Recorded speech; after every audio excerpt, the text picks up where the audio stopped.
Hello, followers of How Shrink. Here I am again for another lesson. And I'm going to wait a bit before I start talking about it because people come in and then I have to repeat it many times. But be aware that here I am.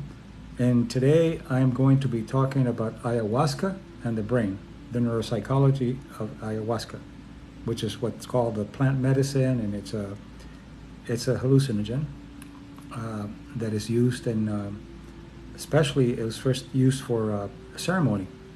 The Native Americans were using it as early as the 16th century when conquistadors came in and they saw this as a ceremony. It was initially as a ceremony. All the hallucinogens and all the alcohol and all the things that we now use for recreation were initially used for a ceremony and spiritual ceremonies. So today I'm going to be concentrating on ayahuasca. First, I want you to know that I'm not promoting the use of ayahuasca.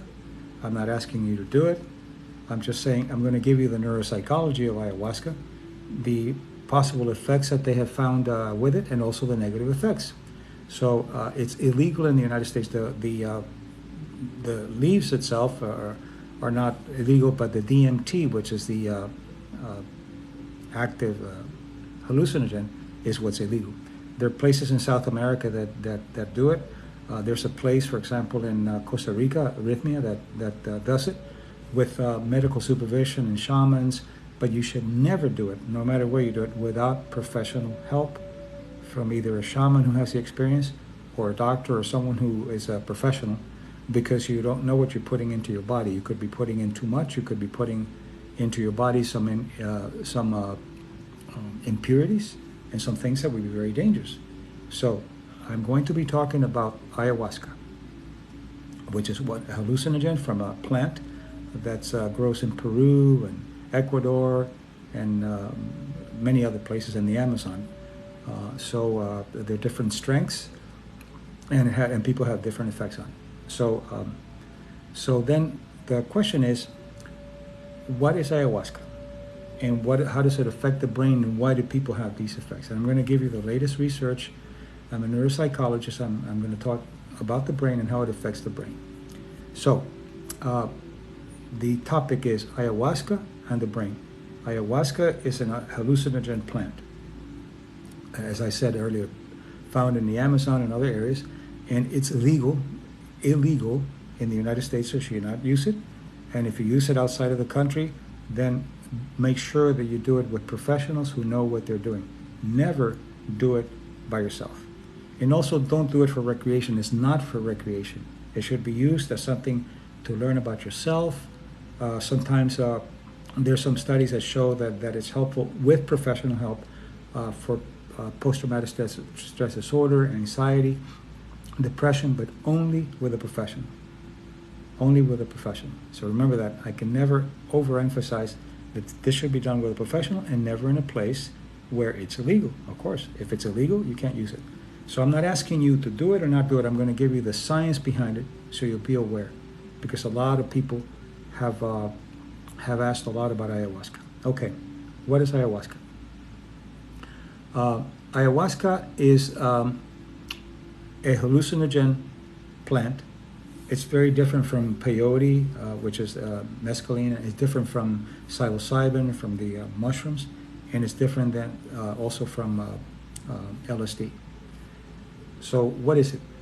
Look how interesting it is, and the knowledge of the shamans. If you take one part of it only, if you take just the leaves, it doesn't do anything, because the leaves, whatever DMT it has in it, there are enzymes that will absorb it and will not let it go to the brain. But what they do is they mix also the extracts from the vine, and what the vine does is that it opens up the brain-blood barrier. The brain-blood barrier is there to protect the brain from getting toxic things. But once it opens that up, then it goes to the brain, and that's when you have all these effects. So that's what it's about. So again, if you just joined, I'm going to be talking about the neuropsychology of ayahuasca, not promoting it, giving you the scientific information about ayahuasca so you'll know, because a lot of people have been asking about it, and what the studies show, what is helpful with under supervision, and what is not helpful with under supervision. Never do it when it's illegal, and never do it without professional help. Shamans or professionals or doctors or people that know what they're doing. All right, so how does it work? You have the vine and you have the leaves, and you make a tea, and that tea is then given to the people that are trying it. And you, throughout the night, you have different amounts depending on what you're doing. And what it does is, since it goes, the vine allows it to go and break through the blood-brain barrier, it begins to affect the brain. So what does it affect? What does ayahuasca affect? Well, it affects especially the visual cortex, which is the occipital part of the brain that has to do with vision. And what it does is it affects that. You begin to see things. You begin to see things from memory.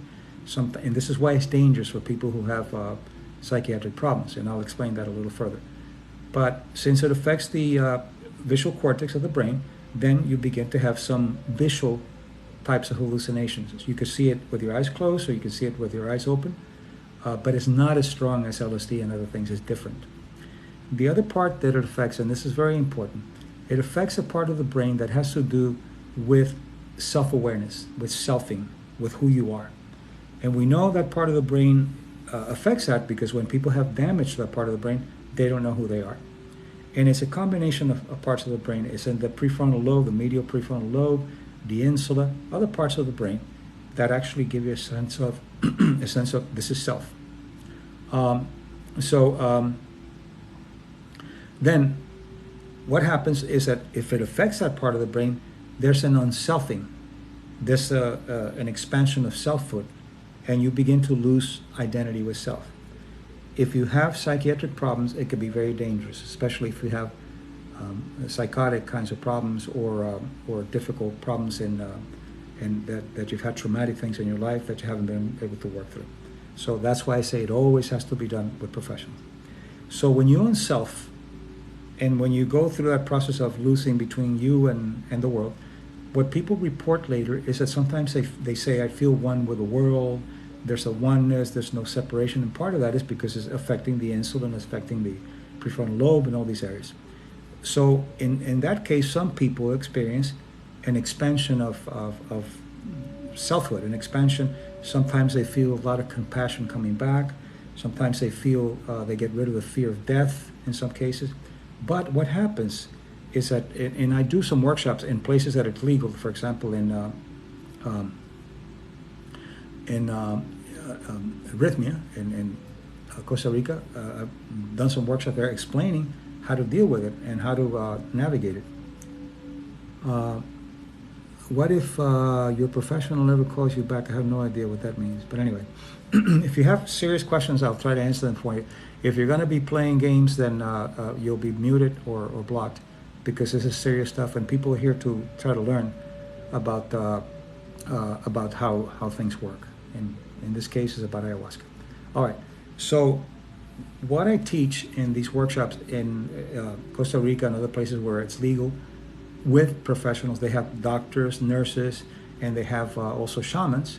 So then there, they guide you through it. So what I teach is that you have to look at what I call archetypal wounds, because sometimes you have very, very frightening visions. And one of the ways to deal with it is that we have to look at archetypal wounds, and I talk about that in my books and the Mind-Body Code, the Mind-Body Self. And we are wounded emotionally by other people in three ways: either with abandonment, with shame, or with betrayal. And if those things are not those things are not worked out, then sometimes they can come out. You can feel a tremendous amount of abandonment. You might see images of very fearful images, or you might feel a very intense sense of betrayal. So what I do is I work with people and get them ready to work through those particular archetypal wounds, and then they can navigate a lot better because I give them the antidotes. So I'm not going to teach that here, because I'm not trying to teach you how to navigate ayahuasca. I'm just giving you the neuropsychology of ayahuasca. So anyway, what is this? I'm still waiting for him to call me back. Who are you waiting for to call you back? I'm not sure what you say. Do you use medicine? What does that mean? Do I use medicine? You got to be specific with the questions, otherwise I can't answer them for you. So anyway, getting back to ayahuasca, the DMT, the active ingredient, when it breaks through the brain the brain blood barrier, that's when you have the psychedelic effect. Oh, for the wounds, no. This is done psychologically with the mind-body techniques that I use. If you have one of the questions is, do you use medicine for wounds? No, these are not physical wounds. These are mind-body emotional wounds. And for abandonment, there's a process of commitment is the antidote. For shame is honor, and from betrayal is loyalty. But I've talked about that before, and you can go to my videos. And by the way, I ask you to please follow my work here. And then tomorrow this will be shown, because as you know, in TikTok you can only have 60 seconds. And what they allow is for me to download it to my other media, which is YouTube, and then you can watch it there. It's under getting your life in order.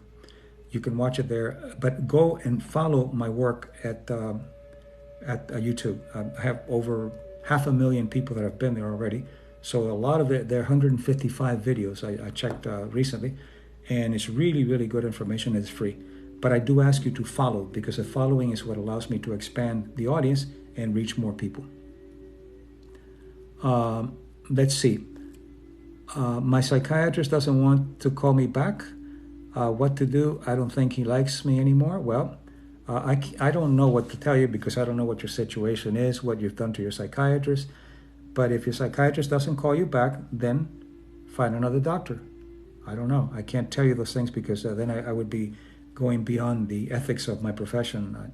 Maybe you did something that was inappropriate or whatever, but call back, leave a message and say, please, this is a responsibility that a psychiatrist has. For example, if they don't want to see you anymore, they have a professional responsibility to refer you to someone else. So call them and say, if you don't want to see me anymore, please refer me to someone. That's the ethical responsibility that you have. Leave that message, and that's it. But I can't tell you anymore, because I don't know the conditions. Okay, so again, the people that are trying to be rude here are going to be blocked. Whoop, we just blocked somebody who was trying to be funny. If you're trying to be funny, ask yourself, let me address that, because it happens every time. If you're trying to be funny, what are you doing? You're trying to get attention. You don't want to be serious. You want to be immature. What is it that you're wanting? Because here I'm trying to give you something that's helpful in many of the things that I talk about. And here you are with small mind kinds of things to get attention. The people here are serious. They're not going to pay attention to you. They're going to see you as a clown. So I don't know what you're trying to do. Go somewhere and watch somebody shake their body, or watching dogs fight or something. Maybe that'll turn you on. But you're not welcome here if you're not serious. I take my audience very seriously. And what I'm giving you here is something that I want you to know, so it'll help. Not to play games. So if you're going to play games, you got to be muted and blocked. Okay, now that you distracted me enough, now I hope you're happy, and I gave you the attention so that you could see that that I have a little compassion. Do you have to have a doctorate degree to have your career? Yes. To be a clinical psychologist, you have to have a doctorate degree, and you have to have a year internship. And then you take an exam, you pass the boards, and that's when you're able to practice. So I'm a licensed clinical psychologist. All right, so let's stay with the subject here. Well, let's not go all over the place, and let's stay with the subject. I'm talking about ayahuasca, and ayahuasca is a hallucinogen. It's a psychedelic plant, and people have been asking me about it. And now it's being used with professionals and in laboratories to see how it affects depression, how it affects anxiety, how it affects PTSD. And these are the things that have been found so far under supervision and with research. What they found is that it affects in the hippocampus, is a part of the brain that stores emotional memory. Actually, you can grow new neurons, which is good. It also, they're finding that it's helpful with depression, it's helpful with anxiety, and it's helpful with post-traumatic stress disorder, with the way it allows you to depersonalize. But this is research. This is not something you do on your own. This is research. So there's some promise in these types of studies, because they can reach people in a way that sometimes psychotherapy doesn't or the medicine doesn't. Somebody was asking about the DMT. That is is similar to mescaline or peyote. Not so. It's more like peyote than psilocybin or LSD. It has that effect on the brain. Very similar effect on the brain, which is that the unselfing and the visual cortex, and you can see things. But it's very important that if you have a psychotic type of history or any kind of problems like that, it's very dangerous to do it on your own. If you're doing it as treatment with a doctor, then it's fine. Your doctor will know what to do. But don't ever do it on your own, under any circumstance. And don't ever do it when it's illegal, because it's dumb. So any questions now on ayahuasca and the effect of ayahuasca? Serious questions? Yes. No serious questions? Goodbye. All right, go ahead.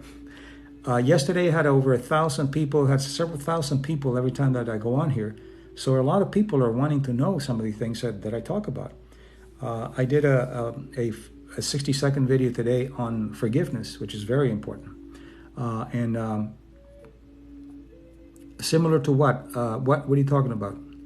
The ayahuasca is similar to what I talked about earlier, the peyote.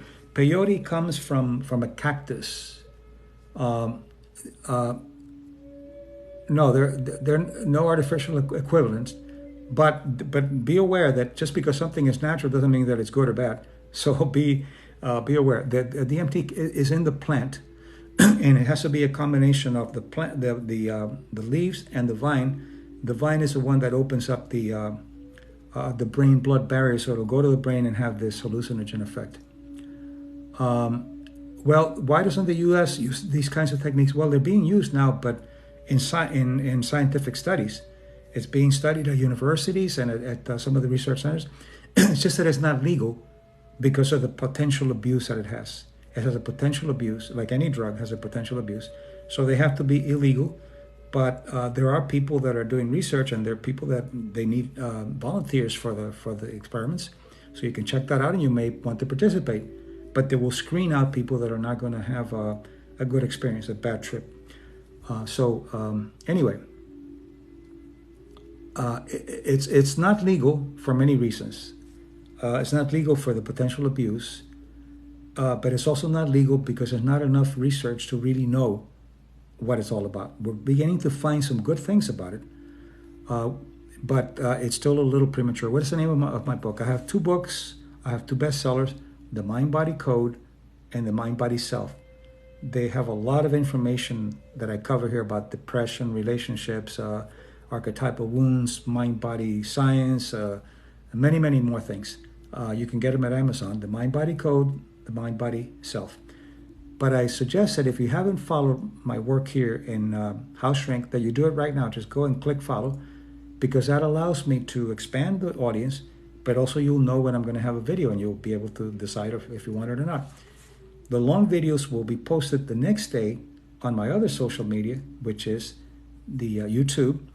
And YouTube has, you can post as long as you want, and you have to follow there. You follow there, and it'll be Dr. Mario Martinez, YouTube, and follow.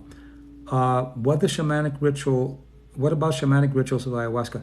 Well, you see, when I started, I mentioned that all these drugs, ethanol, alcohol, and ayahuasca, peyote, all of these were used initially by Native Americans and other earlier civilizations for a way of reaching spirituality. It had a spiritual value to it, a ceremonial value to it. Even smoking, Sir Walter Raleigh found tobacco and took it back to England and made cigarettes, but that's not what it was for.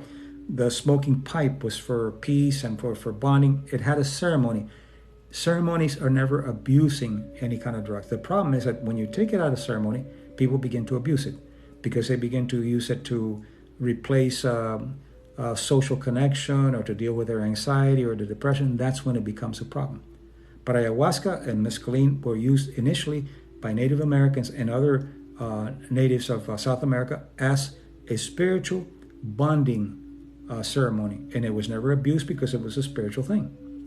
To expand the mind, is that the goal? Well, it's to give you access to information that you normally wouldn't. And by the way, you can do this with other ways. Like, for example, I've had teachers of Tibetan lamas who taught me what's called lucid dreaming, and you could get the same effect without having to take the plant. So there are ways of doing it. So when I did the ayahuasca in a prescribed place at Rhythmia in Honduras with doctors and shamans, I didn't have that much of effect. I didn't have that much because I had done so much lucid dreaming that I knew how to navigate it, and I didn't have the negativity of some people vomit and they have goes the other way too. So it can be very very traumatic for people. The goal differs, yeah. In some cases they use it therapeutically to deal with post-traumatic stress, or they use it to deal with depression or anxiety. But a drug, whatever it is, should not be used alone. You need psychotherapy to help you with the mind-body component, not just the biochemistry. So it's very important to know that.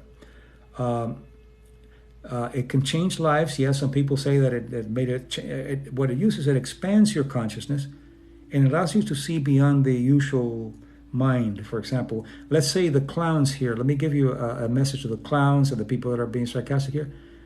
It might expand your mind, but you can do it also with lucid dreaming to let you know that there's more to clowning around in life, that there's connection with people, there's meaning, there's purpose, there's service. And might do that. And you might come back and say, oh, now I feel so good. I don't have to screw around with you anymore. Okay? So anyway,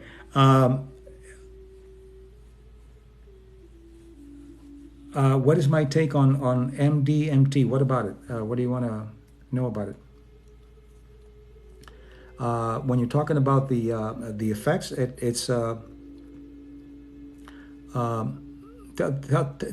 ask me specific what you want to know about it, and I'll try to answer it for you. And meanwhile, let me welcome those who just joined me. Make sure that you follow my work. I'm talking about ayahuasca, and I am talking about how it affects the brain, how ayahuasca affects the brain, and what it does. It affects the in the back of the brain is something, the occipital lobe, which has, it's called the visual cortex, and it affects the visual things that you see. You see lights, and sometimes you see images.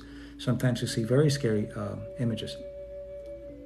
For therapeutic purposes, it depends. You're just going to have to check with your professionals to see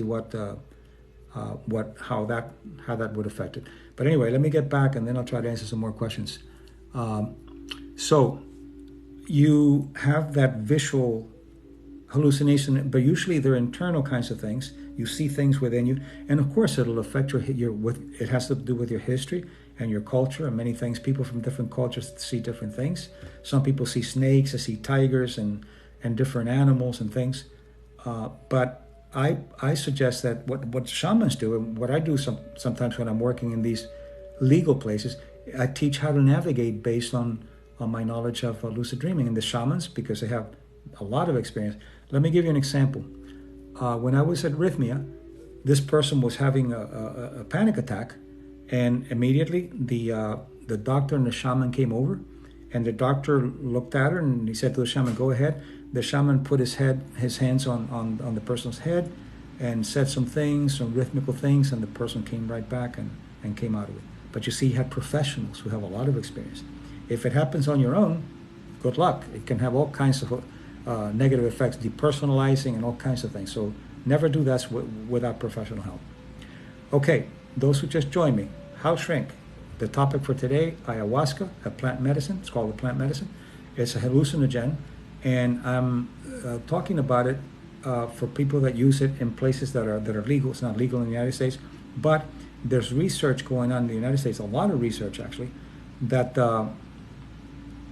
they actually are using it to see how it works with, it's had some really good effects with post-traumatic stress disorder, anxiety, depression, but psychosis is a real problem. If there's a psychotic history of psychosis, very dangerous. For therapy, do they have to be shamans? Well, shamans in a way, shamans are the ones who actually guide you through these experiences.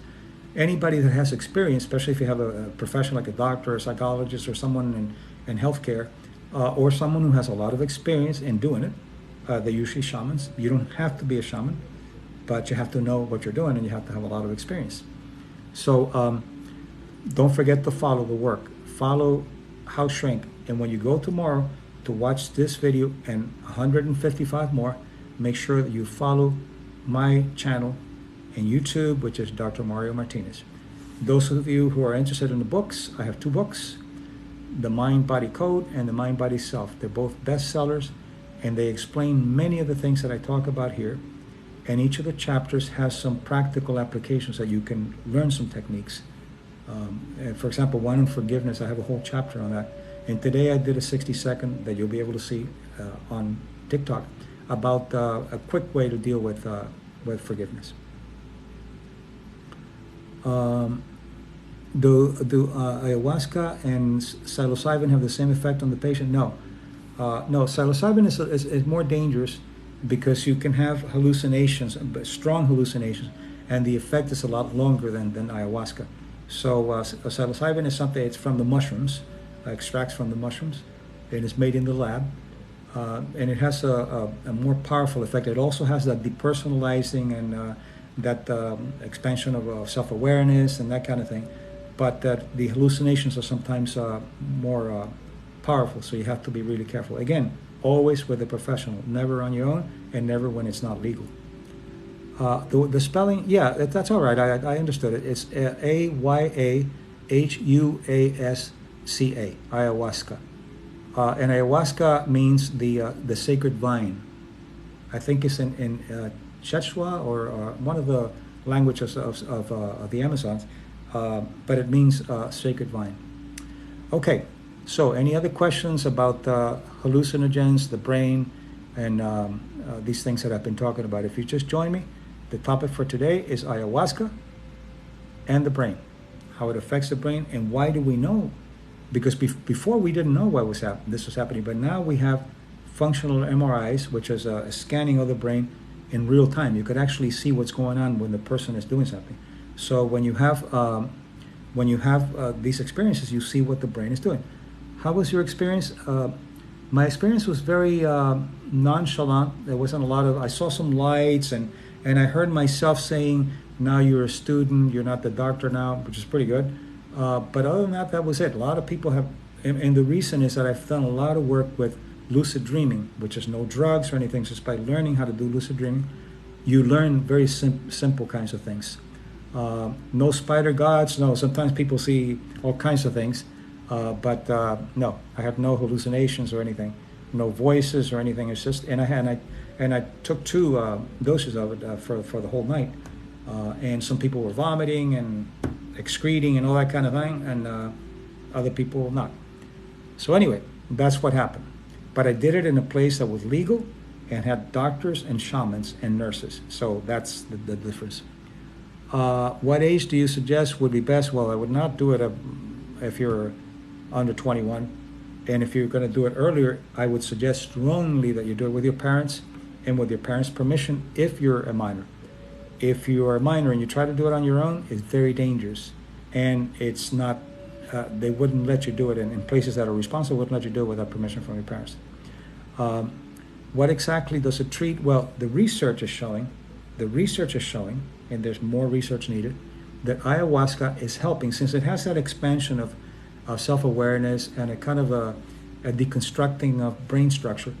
It has been seen to help in cases of post-traumatic stress disorder, especially war veterans, and severe anxiety and depression, because it has a chemical change of the brain that allows you to decompress and make some changes.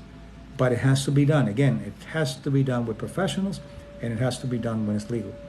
So if you ever want to try it, go to labs, or find out where people are doing research, and they need subjects, they need volunteers. So you volunteer for it, and it'll be under professional help, and it'll be legal.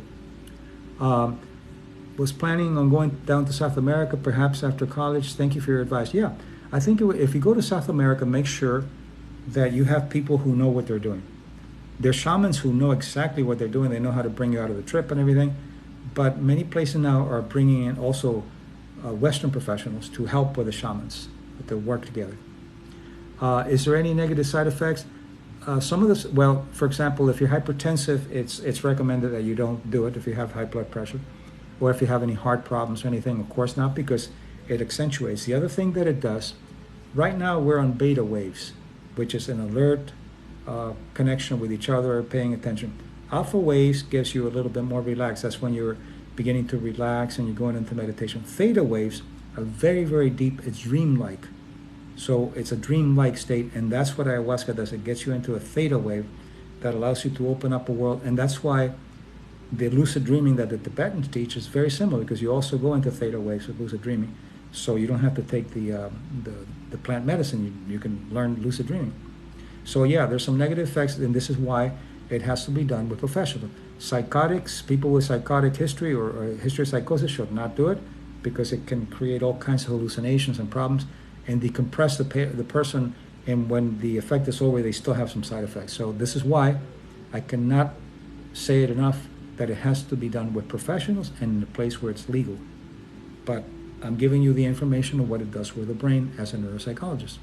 So if you just join me, make sure that the first thing you do is follow my channel here of House Shrink, and then tomorrow you'll be able to see this video completely on my other channel, which is on YouTube, and the name there is Dr. Mario Martinez. Dr. Mario Martinez. How to learn Tibetan techniques. There are people that teach Tibetan dreaming. You can look it up on. You can Google it and look it up, and there's some courses online that you can learn. I learned it with a Tibetan Lama years ago, but there are some places that teach it now. Because of COVID, a lot of it is online, but they're beginning to open up now. And there's some places also that there's some Tibetan Buddhist monasteries will teach it. So there's a lot of information there.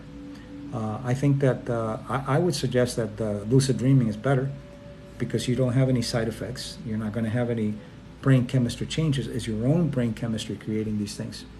So I think it's really important to understand that. But make sure that you follow, because if you come here, I want you to follow so that you'll be notified when I'm coming on, so you don't miss it if you're interested. But also it allows me to expand my audience and reach more people. How long have you been into shamanic practice? I'm not a shaman. I'm a clinical psychologist.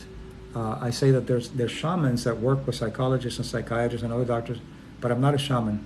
I'm a doctor of psychology and neuropsychologist. But thanks for asking. Okay, so any other questions related to this? Very nice. That some really good questions people asking here. So I hope that that I'm answering all your questions, and I'm giving you some ideas that might be helpful to you. Again, make sure that you follow my work here. But if you came in late, or if you want to see this video in its entirety, it'll be available tomorrow on my YouTube channel, which is Dr. Mario Martinez. I have over 155 videos there. Do I believe in affirmations? They don't do very much for you unless you embody them. And let me give you an example. That's a real question that a lot of people ask. Affirmations don't work by themselves. I'm a wonderful person, I'm a wonderful person, I want a car. That doesn't work. Let's say you want to be a wonderful person. You say, I'm a wonderful person. You can say it 1,000 times, and you have evidence that sometimes you have not been a wonderful person. And the brain works with evidence. So one way to use affirmation, I'll show you. Affirmations embodied, this is how it works. You say, I'm a wonderful person. Go back to memory and find out when you were a wonderful person. Bring it back, embody it. I'm a wonderful person. Bring it back, embody it. 10 years ago, 5 years ago. Bring back a memory when you were not a wonderful person. Bring it in and say, what can I do about it to make myself better? You do this over and over again. Then you're embodying it. And then for the rest of the week, I'm going to be doing things that give me evidence that I'm a good person. Then affirmations work. By themselves, they don't, because there's a spin in your head and they don't do anything. Neuromaps are created by evidence and embodying the information. So I'm glad you asked that, because a lot of people ask that. What is that? Just wanted to get your thoughts on that crazy shit. What crazy shit? The affirmation? What is the question? So let me know and I'll try to answer for you if I can. To laugh. Some things are really funny here. So Make sure that you make a commitment to follow my work. Don't leave here without a follow click. Very important. That's what I ask of you. I'm giving you a lot here, and what I want back is for you to follow. I treated my father-in-law very bad. I hope he forgives me now that he passed away. There's a way of forgiveness. Get my book, The Mind-Body Code, and I talk about forgiveness, about forgiving others and about forgiving yourself. It works the best way. One of the things you can do to make things better with your father-in-law, anytime you have a dinner, you can drink tea, you can drink wine or whatever, you can say, I drink to you and I celebrate having known you. That has an indirect way of forgiving and letting go. It doesn't have to be alcohol. It could be wine, it could be tea, it could be anything. But I celebrate having known you. Embody it. Embody means let it land. And as you do this, it changes the terrain from a sense of regret to a sense of celebration. It works. Why there's so much pseudoscience on TikTok? That's a hell of a good question, because there's a lot of shit out there. You have to be careful. This is why you have to be with professionals and people know what they're doing. I said I wasn't going to use profanity, but sorry, that's how it goes.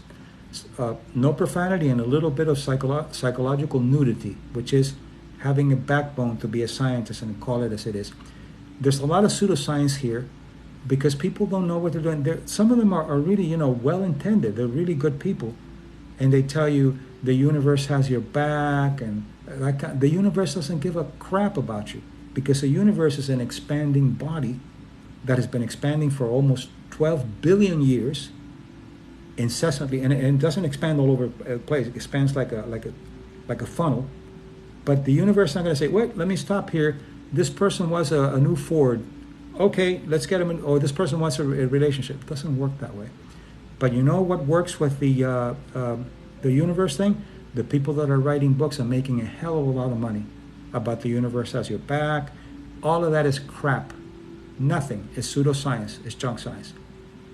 What's more important than the universe? You. You take action for yourself. Be responsible and do what you need to do, and you'll see how your universe inside will start changing things. So that's what I have to say about that. So thank you for asking. Make sure that you follow. Requirement here, follow.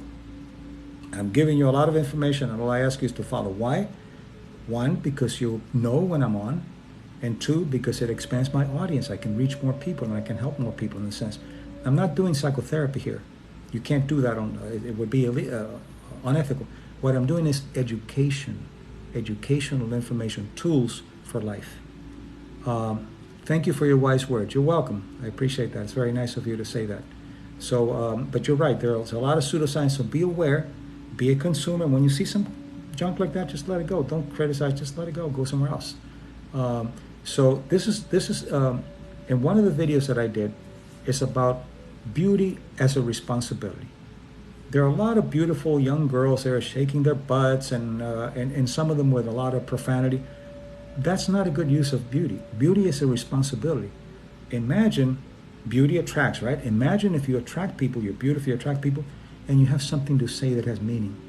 You let them know what the meaning of your life is, what kind of service you're offering to the world, what kind of things you can discuss with people to bring a sisterhood of meaning, not a sisterhood of, I don't want to use the word because it would be offensive. Your husband tells you that all the time. What does he tell you? What does your husband tell you all the time? Monique, let me know, because I lost the string there of the stream of consciousness. Everybody here, raise your hand. I promise that I'm going to follow House Shrink. What did I just say? I've said a lot of things, so tell me what your husband tells you. Follow House Shrink, and then tomorrow, about beauty. Oh, good, yeah, then your husband's a very smart man then. Because beauty is a responsibility, just like money is a responsibility. You don't blow money. When you get money, you're responsible with the money. And you figure out what you're going to do with it, how you can have some service, how you can be good to yourself, how you can grow with the money. Money doesn't corrupt. People corrupt money. Okay?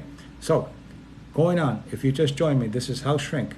Today, I started talking about ayahuasca and the brain. You know, I go all over the place depending on the questions that people ask me. So your questions are very important to me if they're serious. If they're not serious, boom, you're out. But if you're serious, I would love to try to answer questions for you. Tomorrow, this video will be up in its entirety on my channel at YouTube, Dr. Mario Martinez. You go there, and the first thing you do is you follow. Because when you follow, then you'll have access, and you'll also be able to know when I'm going to be on. And you won't miss all these pearls of wisdom that I'm giving you. Okay, any other question? Where does consciousness come from? That's a hell of a question.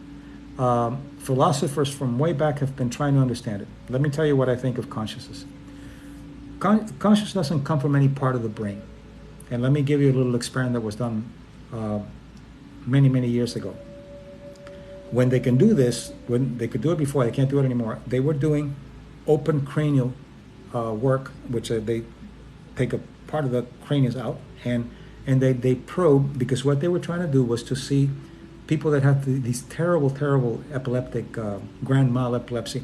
They were trying to figure out a way if they could stop it. So they were putting electrode probes into part of the brain, and if you put it into an area called the motor strip, then something will move. So for example, they would put that probe in the motor strip, and the arm would move. And the doctor asked the patient, what happened? Is the arm moved. And they would do it over, and then he would say, move your arm. The person moved the arm. What happened? I moved my arm. There's an I, there's a self, there's agency, but there's no self anywhere. There's selfing, so it's a conglomerate of mind, body, culture, history, and a total awareness of your view of the world is your consciousness. And the consciousness can expand, and especially the Tibetan Lamas. I've done a lot of work with Tibetan Lamas. I've had teachers, and they really know a lot about consciousness, a lot more than we know. There's a very famous neuroscientist, Richie Davison, who works with the Dalai Lama and other Tibetans to work on how they know so much about the brain, and they test with functional MRIs, and they see things that they can do. Gamma waves that nobody can reach, they can reach. So it's really, it's a training your mind. So that's the closest I can come to consciousness. It's a mindfulness beyond self and others. It's just a conglomerate of your awareness of the presence that you have, and that's always there. So they didn't move it themselves, but they thought that when on that experiment, when the probe, they didn't move it themselves. It was a reflex. It was the brain working without self. Then when the experimenter said, "You move the arm now, move it," and when they moved it, the person said, "I moved my arm." The other one is the arm moved, but they couldn't find the I. There's no I because it's a non-local. I is non-local. It's not in one place. It doesn't have a travel origin. It's non-local. All right. So any other questions? If you just joined me, this is your house shrink. Follow. First thing you do, follow. Do you think consciousness could be taught, like we're here from years of learning? Great question. Here's what happens. We have what's called epigenetic transfer. It was thought before, about 100 years ago, epigenetics was studied, and it was thought that genetics is passed only by DNA, and it takes millions of years for things to change and all that. It was shown epigenetics means above genetics. Now we know that what you do now affects the gene expression of you and the gene expressions of your offsprings. Knowing that, you have a lot of knowledge that was epigenetically transferred. And with the deep meditations and the things that the Tibetans teach, you can actually access that information. As Homo sapiens, we have 150,000 years. We come from the Cro-Magnons, not the Neanderthals. Neanderthals and Cro-Magnons coexisted, and the Cro-Magnons were more intelligent, and that's where we come from. So there's a lot of information, and you can access those archives if you learn how to do it. So yes, you can expand consciousness with the epigenetic transfers. Let me give you an example of epigenetic transfer. People that have been in concentration camps, in Auschwitz and others during World War II, where the Nazis were killing Jews, putting them in gas chambers, tremendous amount of stress. Those who survived it had a high level of cortisol, which is the stress hormone. Cortisol, norepinephrine, epinephrine. In some places they call it adrenaline, noradrenaline, same thing. they had a high level of cortisol. They transferred that epigenetically for 3 generations. So people, third generation, still have a high level of cortisol that was epigenetically transferred from something that happened to their grandparents or great-grandparents. So that's bad, but it's also good because you can access information that you can epigenetically have from your ancestors. And there are techniques to do that. They're Tibetan, and also some techniques that I teach also in my courses and in my books about how to access that information. It's all there. So I think that we have a very intelligent group here today. Nobody's bullshitting. Nobody. Oh, excuse me. I used another clinical term here. Sorry. People are being, well, every once in a while they come in. Oh, there we go. There's another one. But most of the time, as soon as I say it, they have to show themselves. Isn't it amazing when I say, oh, there we go. The clowns are gone. Boom, a clown comes in. They just can't help it. It's too enticing to let it go.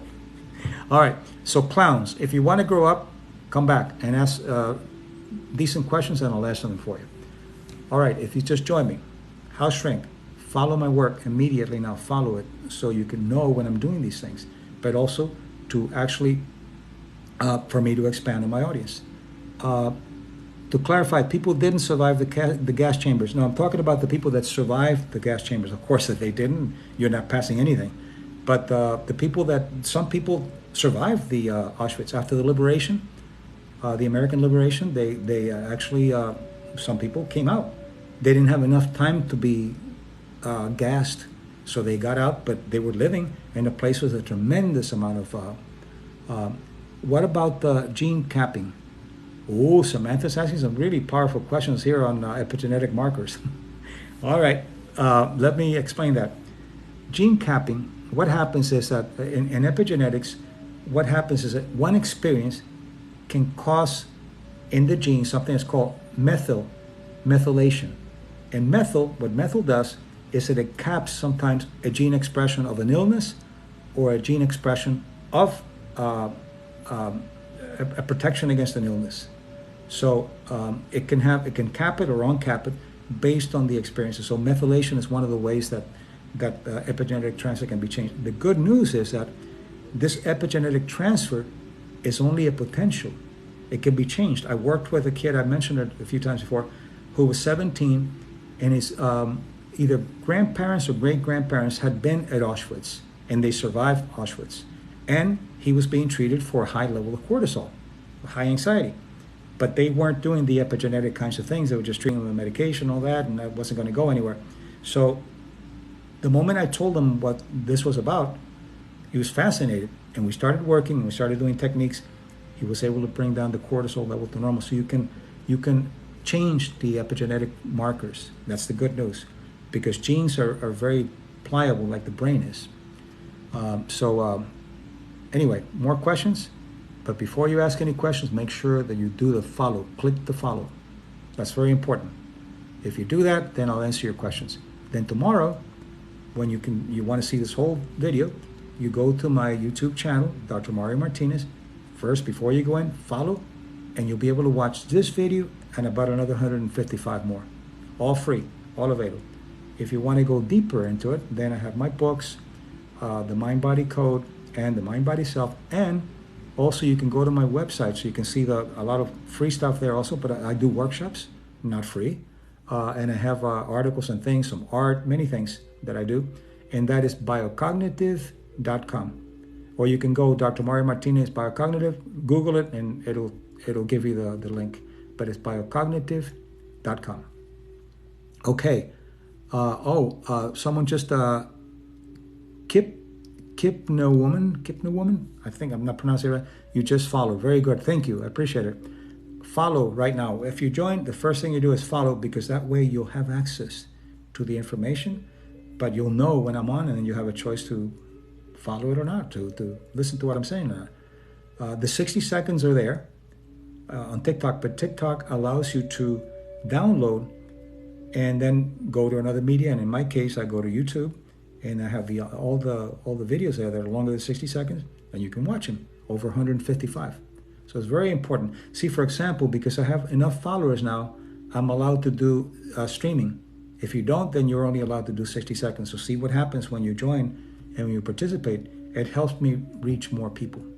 So it's very important. I started with ayahuasca and I ended up with epigenetics, but that's okay. That's what it's all about.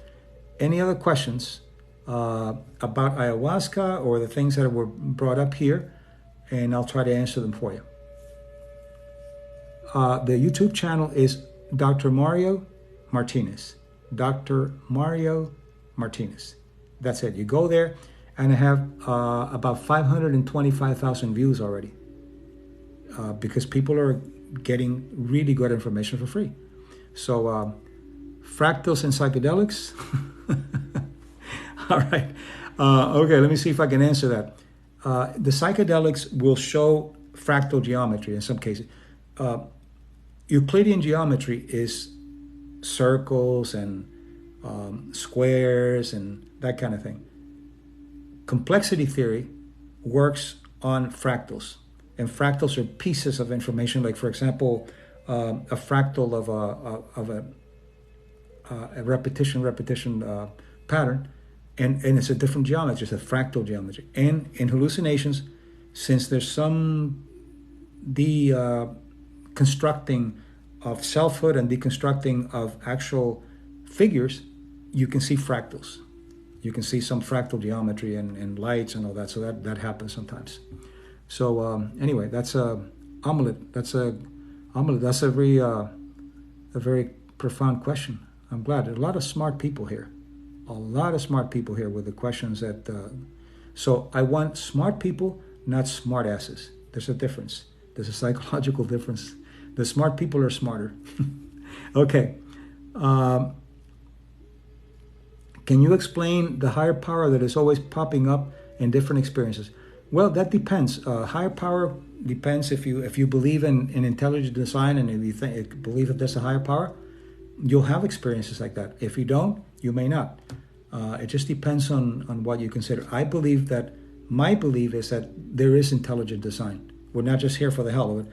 You got to have tremendous faith to be a total determinist, reductionist Darwinian, to think that several million years ago, some nitrogen got together with some oxygen, or there wasn't oxygen at the time, but nitrogen and carbon, and then a lightning came. It's just like Frankenstein. And all of a sudden, we created all this. That is profound stupidity, I think, because look at the complexity of what we have. And intelligent design means that you can predict. You can predict if the sun's going to come up tomorrow. It's by faith because you don't know. But you can predict what you're doing in medicine, what you're doing in a building. So there is intelligent design. And there's also something called irreducible complexity, to show you also that there has to be intelligent design, that you can't reduce everything to something. And what they do is, for example, you look at a cell, and a cell has different parts, organelles are called. And there's a mitochondria, part of the cell, little part of the cell, that is the one that actually creates energy. We have energy because of mitochondria. So if you go back further and further and further, way back, millions of years ago, the mitochondria was not part of the cell. It was an amoeba-like organism. And then it joined other organisms to be more complex, and it created the cell. So you see, that's what's called irreducible complexity. You can't reduce it to something complete because it stops, and then what happens, you begin to see cooperation.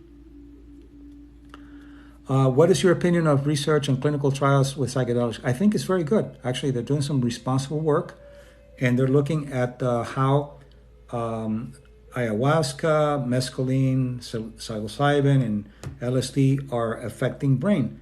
And they can do that very judiciously because they're using functional MRIs, and they're using people that are healthy and are willing to try it. And now we're finding out, which is what I'm talking about today, how these hallucinogens affect the mind, and why is it that we see these things and we have these things? Because it affects the selfing, and it affects the visual cortex, so you begin to see things, and you begin to lose the parameters of selfhood. And then when you come back, of course, then you've learned quite a bit, but they're not doing it with people with a history of psychosis because it's very dangerous. If you have a history of psychosis, it can depersonalize you and decompensate, and when you come back, you're worse. So you have to. This is why it has to be done with professionals and with legitimate research. So yeah, there's a lot of promise in what's going on right now. What's your opinion on the feeling of return in certain trips? Well, this is very important. This is why it has to be done with professionals, especially LSD. Is dangerous because you can have flashbacks. You can have a flashback 10 years after you had LSD, and it can be very dangerous. Let's say you're driving, you have a flashback. Well, so this is why you have to be very careful what you put in your body.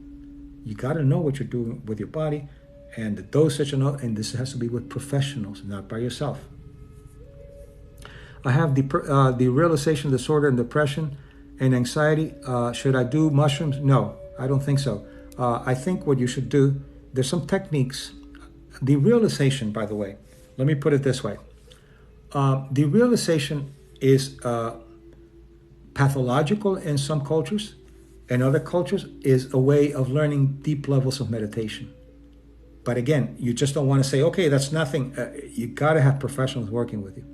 The realization is some of the things that happen when you do these hallucinogens. They actually allow you to depersonalize and derealize. If you do it with a doctor who knows what they're doing and they're doing research and they want you to try it, I would say do it with a doctor. But with a doctor, not on your own, not with anybody that doesn't know what they're doing, that is a professional. And always do it in a lab or in a place that's safe. And it may be helpful to you, but I wouldn't do it on my own. I wouldn't do it without professional help. But the realization, one of the things that I would suggest, and I don't want to give you therapy here because you have a therapist, but one of the things that I do with derealization with patients is that I teach them to go into a state where they can actually derealize, where they can actually feel that they're realization. And sometimes when they try to do it, they can't actually. So there are techniques, but I can't give it here because I can't do therapy here. But there are ways of actually learning how to deal with that. But I would suggest go with your professional and do what your professional tells you. Okay, so any other questions? What is the topic? The topic started with ayahuasca, a plant medicine, a hallucinogen, and how it affects the brain. So I was talking about the neuropsychology. And then it went all over the place. It went into epigenetics and all kinds of things. So if you have any questions, join me. I'm House Shrink. But before you ask any questions, follow. I suggest that you follow. Strongly suggest that you follow because that's how you'll know what I'm doing. A lot of people miss what I'm doing because they don't know. I never heard of derealization disorder. What is that? Derealization disorder, what happens is a person begins to lose a sense of identity, a sense of reality. They begin to, what is real, who am I, what's going on, and it's very, very scary. Sometimes that happens from post-traumatic stress disorder. Sometimes it happens from trauma. Sometimes it happens, people don't know why it happens. But it's a very scary thing.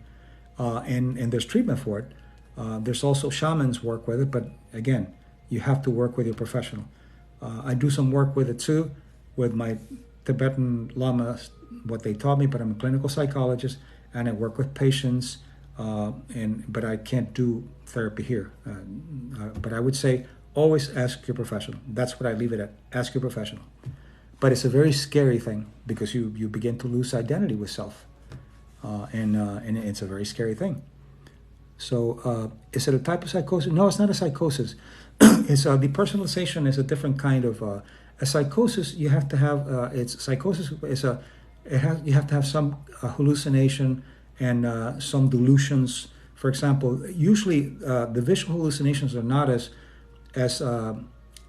typical or as common. Visual hallucinations are more related to some kind of epileptic or brain damage. The auditories are usually more common. And when you're schizophrenic, for example, you have auditory, you hear things coming up from the radio saying, go kill somebody or go do something or whatever. Very dangerous.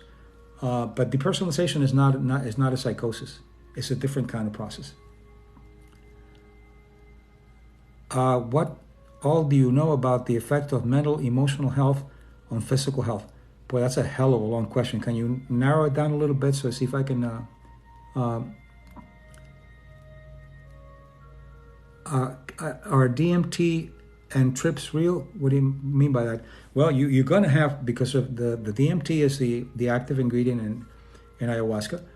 So it affects the visual cortex, the occipital part of the brain. It affects the insula and the prefrontal lobe. So you will have some effects. The brain will create things for you.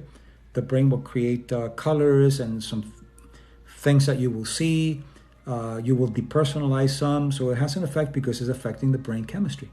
So yeah, it's real. It's a very real thing because you're experiencing it. Ayahuasca, A-Y-A-A-S, ayahuasca, anyway, ayahuasca, A-Y-A-H-U-A-S-C-A, ayahuasca. In I think it's Czech, one of the native languages of the Amazon. It means the sacred vine, divine wine. There you go, ayahuasca. Samantha just spelled it out. I'm a visual person. I have to see it, so I had to do it in my head. But that's the spelling: A-Y-A-U-H-A-S-C-A, ayahuasca. Do you think psychic abilities exist? Yeah, they do. You can have. There are people that have. But let me explain by psychic. I don't mean somebody reading your arm, your hand, or psychic abilities. What is a psychic ability? People being able viewing at a distance. Some people have the ability to view at a distance. Tibetan lamas can do that, viewing at a distance. Another thing is you can have experiences where you actually, it's called bilocation, where you feel like you're actually tripping out and going to another place. There's also psychokinesis. Some people can move things. So it's quite a bit of thing, and it's being studied, by the way. The CIA and the KGB were studying that for a while. Yeah, there's some abilities, and these things can be learned. Not everybody can do them, but some people can do it.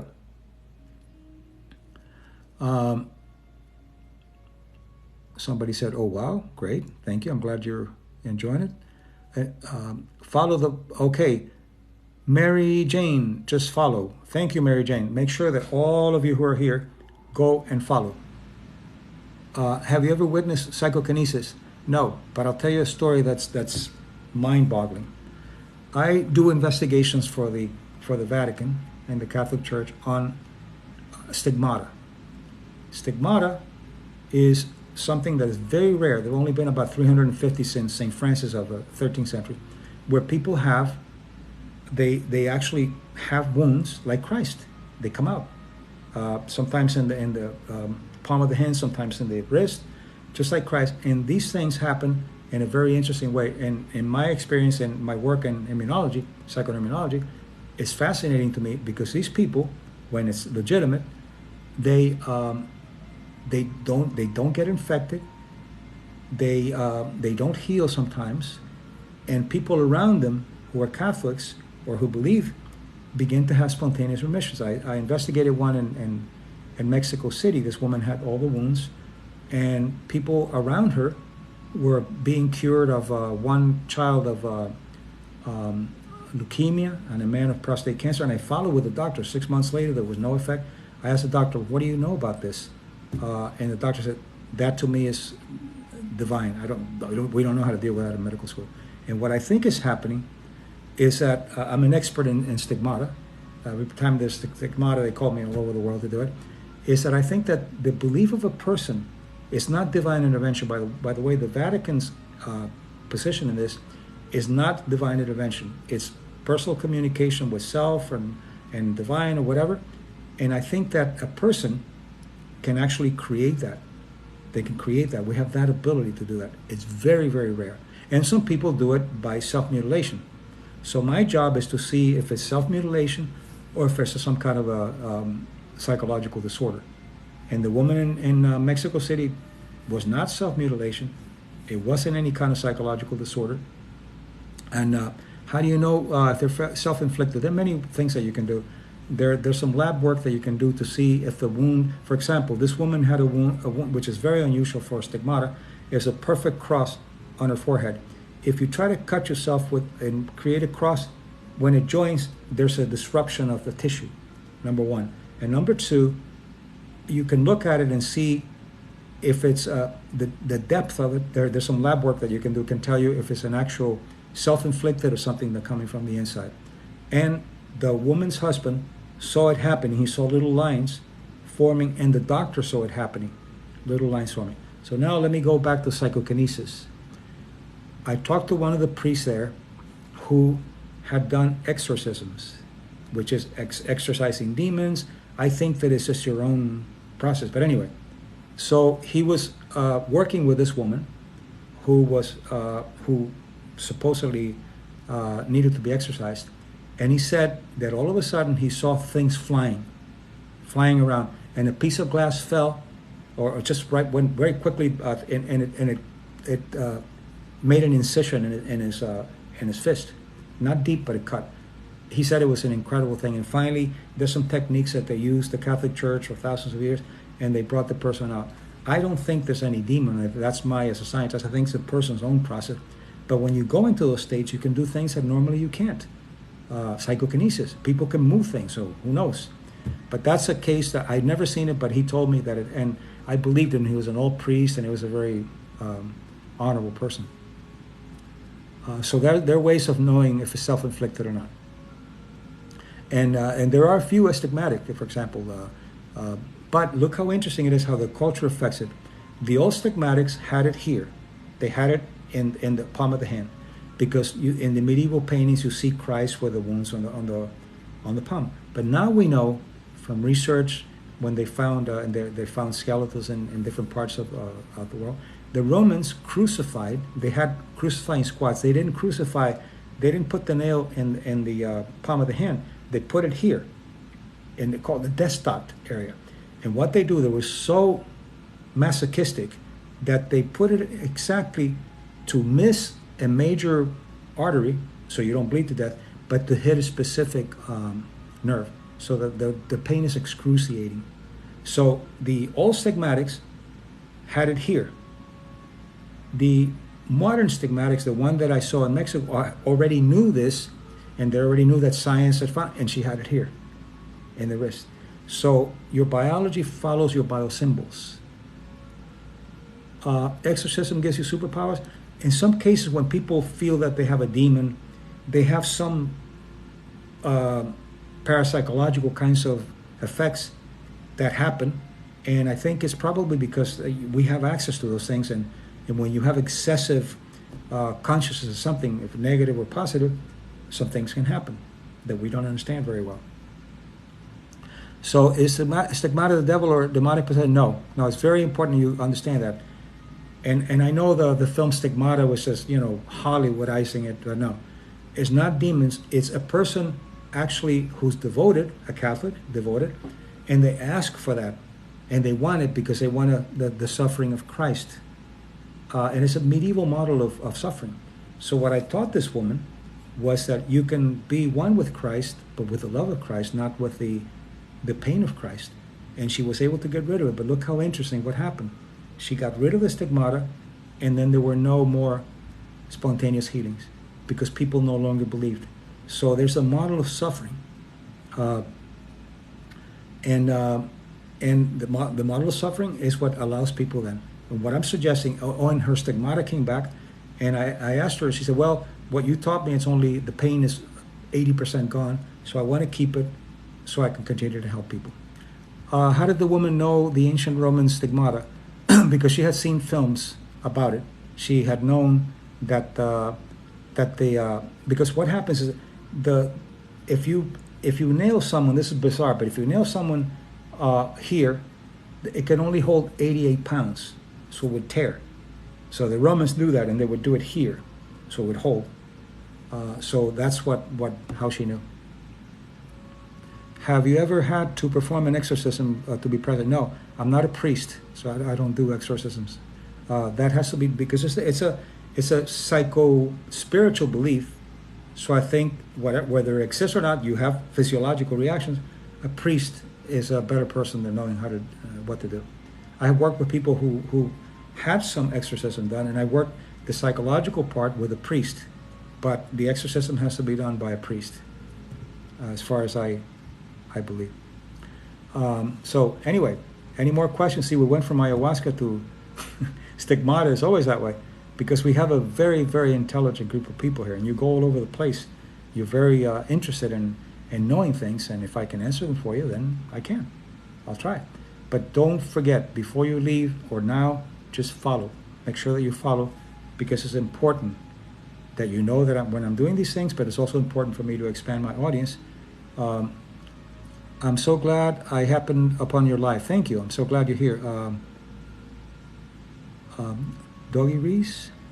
I can't read it very well because I'm wearing light and the words are white, so it's very difficult. So thank you so much. I'm glad you're here. Make sure that you follow. Click to follow. So any other questions? I think we're coming to an end now. And if you have any other questions, try to answer them for me. I'll try to answer them for you, and we'll see what we can do. But remember, this will be on tomorrow on my YouTube channel, which is Dr. Mario Martinez. So demons, poltergeist, spirits, it is all actually real.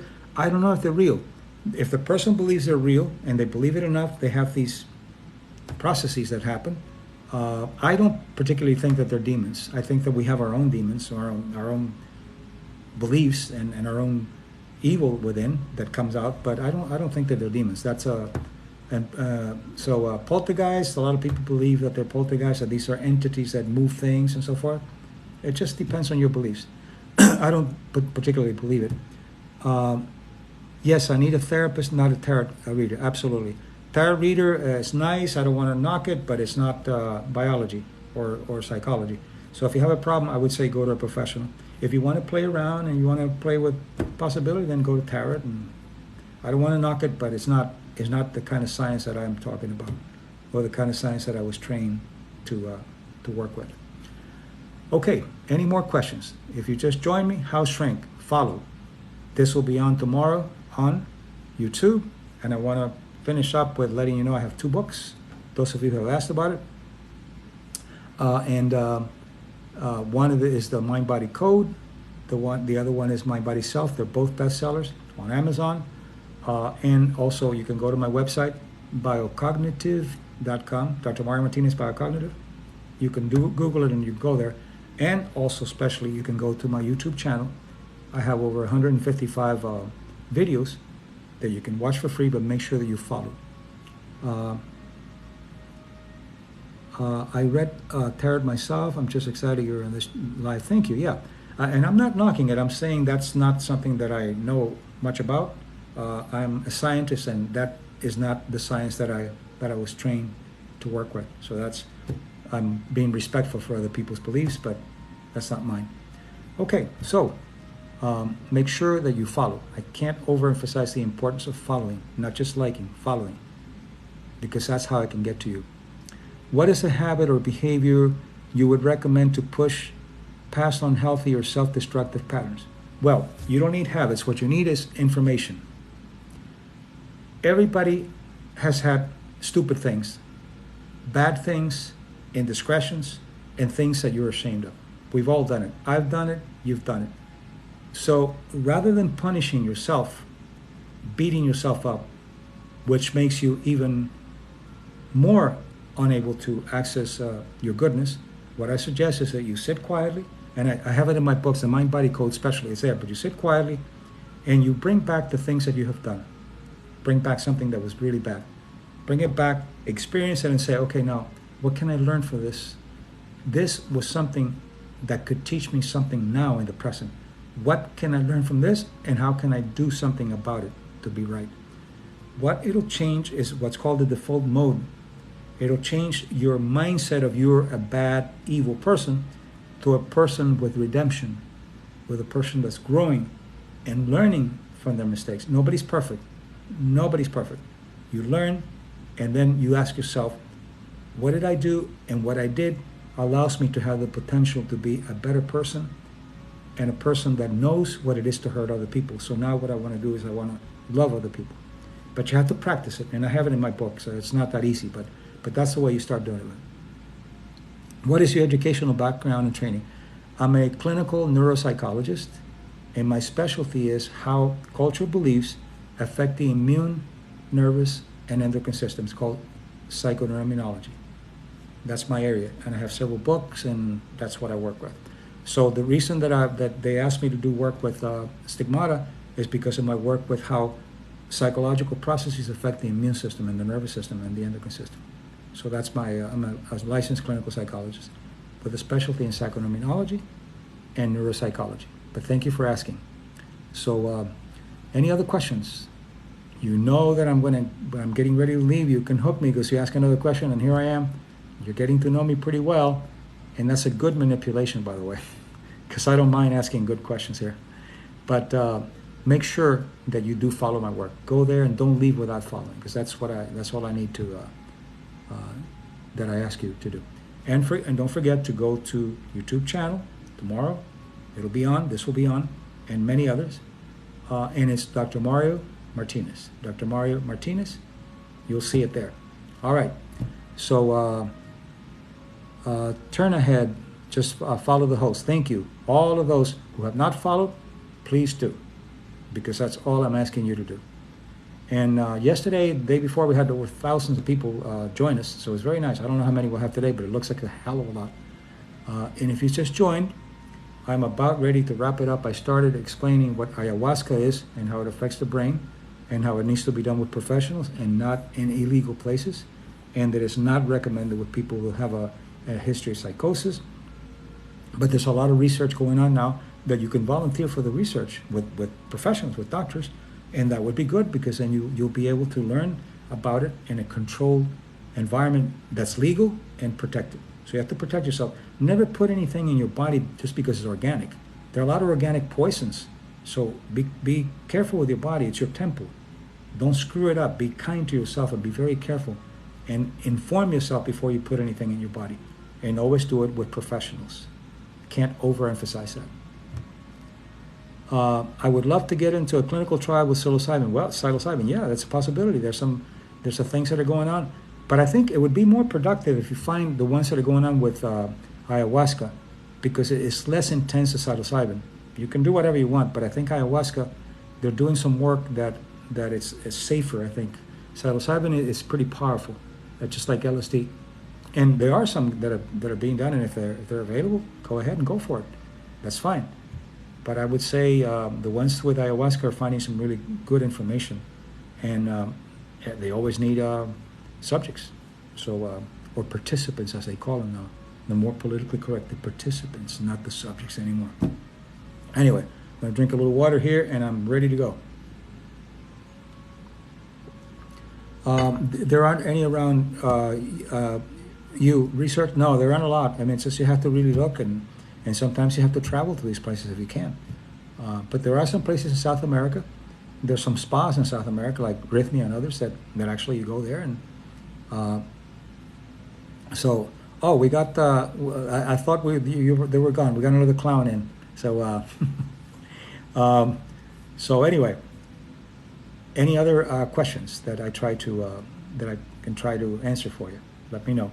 But make sure that you follow here and at YouTube at Dr. Martinez, Dr. Mario Martinez, YouTube. All right, so I think we're going to wind it now. We have quite a few people, several thousand probably. So I couldn't answer all your questions, but I tried to answer as many as I could. And hopefully I'll see you soon again. But this video will be available tomorrow on my YouTube channel, Dr. Mario Martinez. My books, The Mind Body Code, The Mind Body Self on Amazon. And if you want to go to my website, then it's biocognitive.com. One word, biocognitive.com. And there's a lot there. I have workshops and I have books and articles and all kinds of stuff. Most of it free. Some not free because I make a living. All right, enjoy. And I'm very glad that all of you came here. And don't forget to follow. That's the main thing. Follow here and follow at the YouTube channel. Enjoy and have a wonderful day. And be kind to yourself.